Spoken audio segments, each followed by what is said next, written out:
أعوذ بالله من الشيطان الرجيم. بسم الله الرحمن الرحيم. إن الله لا يغير ما بقوم حتى يغيروا ما بأنفسهم. صدق الله العظيم. حضرات گرامی، میری تقریر کا عنوان اصلاح معاشرہ ہے. جب کسی جگہ کے مسلمان نماز پڑھ سکتے ہوں پھر بھی نہ پڑھیں، روزہ رکھ سکتے ہوں پھر بھی نہ رکھیں، زکوٰۃ دے سکتے ہوں پھر بھی نہ دیں، جب کسی جگہ کے مسلمان حرام کاموں سے بچ سکتے ہوں پھر بھی نہ بچے، جب کسی جگہ کے مسلمان نبی کریم صلی اللہ علیہ وسلم کی سنت پر عمل کر سکتے ہو پھر بھی نہ کرے، تو اللہ تعالیٰ کی جانب سے ایسے حالات آ جاتے ہیں، ایسے خطرناک فیصلے برآمد ہوتے ہیں. وہ یہ کہ جب تم آزادی کے دور میں میرے دین پر عمل کر سکتے تھے پھر تم نے عمل نہیں کیا تو میں ایسے حالات لے کر آؤں گا کہ تم عمل کرنا بھی چاہو گے. انہوں نے اس مرا الگ سے دیا ہے. ایسے حالات ہم پر پہلے آ چکے ہیں.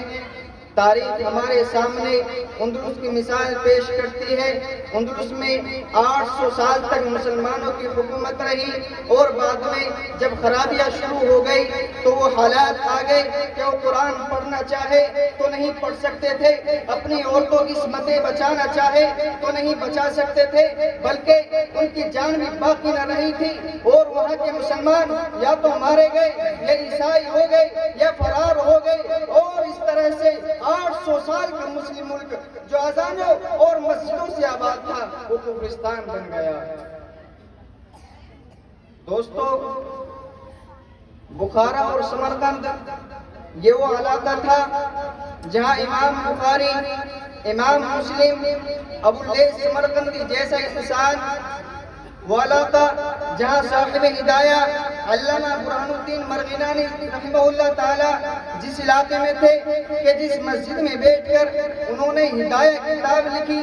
13 سال لگ گئے ہدایہ کتاب لکھتے ہوئے اور 13 سال تک مسلسل روزے رکھے.